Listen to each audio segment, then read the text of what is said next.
Jana nilipata wasaa mzuri wa kuweza kukujuza kile kinachoendelea Zanzibar, na nikakwambia kwamba Zanzibar sasa hivi kumekuwa na ubaguzi wa hali ya juu, na wanaobaguliwa sana sana ni watu wa bara ambao wamekuwa wakibaguliwa ndani hata ya bunge lao wenyewe la huko Zanzibar. Viongozi wao wamekuwa wakitoa maneno mabaya na maneno ya ubaguzi. Niliweza kukupa jana taarifa kuhusu yule ambaye ni waziri, naibu waziri wa vijana, aliweza kuzungumza maneno machafu kabisa kule Zanzibar. Lakini leo hii tena tumeshuhudia kauli nyingine mpya kutoka kwa kaimu waziri wa afya wa Zanzibar, ambapo yeye kasema hii issue ya kuatibu watu bure ambao sio wazawa, yani aisee, huyu mama sijui hata watu watamchukuliaje.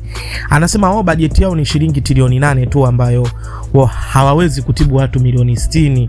Yani aliongea kauli ambayo iliashiria kabisa anawabagua, na akasema kwamba wao hawawezi kuwatibia wageni, wao watawatibia wazawa tu.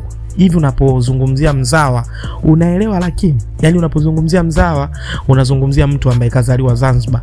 Kwa hiyo mtu ambaye sio mzawa, kama tunavyojua watu wa bara wengi wapo kule, hawaruhusiwi kutibiwa kule.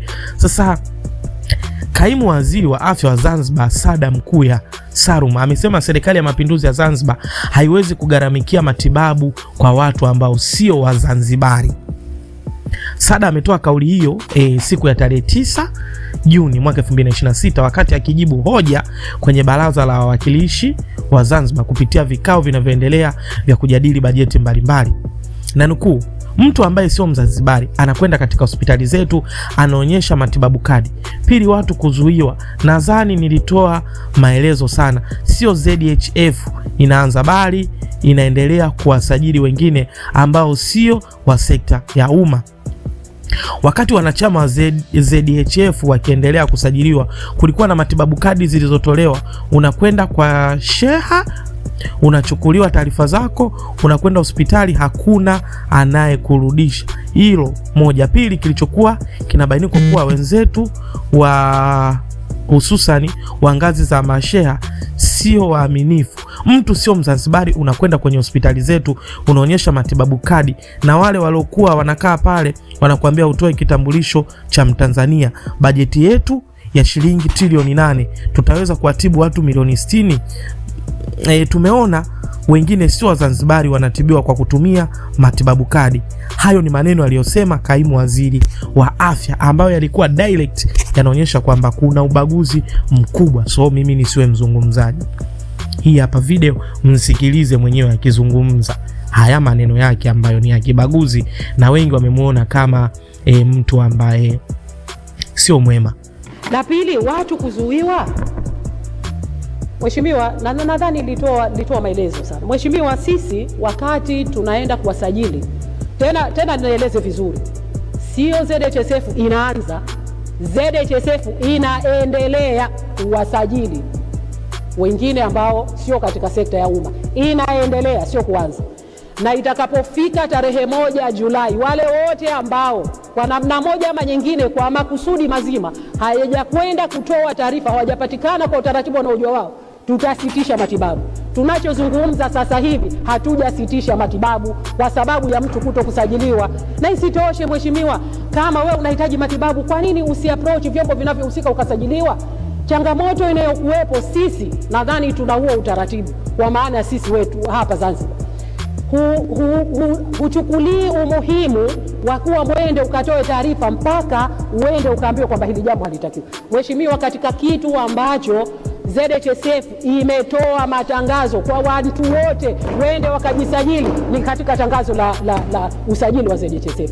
Kila mara, kila siku, kila wakati unasikia hili tangazo. Sasa kilichofanyika wakati ambapo wanachama wanaendelea kusajiliwa, kulikuwa kuna matibabu kadi zilikuwa zikitolewa. Matibabu kadi iliyokuwa ikitolewa, unakwenda kwa sheha, anachukua details zako, ukienda hospitali hakuna mtu anayekurejesha. Hilo lilikuwa moja.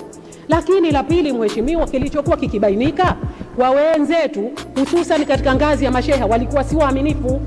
Mtu si Mzanzibari anakwenda katika hospitali zetu anaonesha matibabu kadi, na bahati mbaya, inawezekana ikawa ni bahati mbaya, wale ambao waliokuwa wanakaa pale Akisha kuonesha matibabu kadi, anamwambia atoe kitambulisho cha Mtanzania.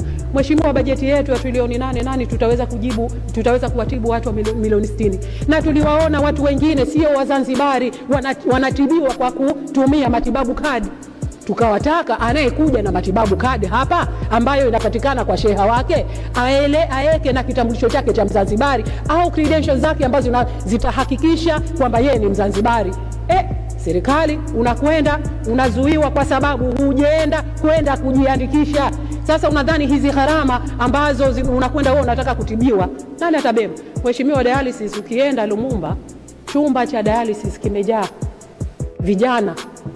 How much dialysis moja? Na wanapewa dialysis 3 times a week pale. Hizi ni gharama kubwa, lakini kwa sababu wao ni wanachama wanapewa pale matibabu. Kwa hiyo Mheshimiwa Seif, nataka uelewe vizuri, hakuna mtu ambaye atarejeshwa kwa kukosa matibabu kwa sababu ya kutokusajiliwa.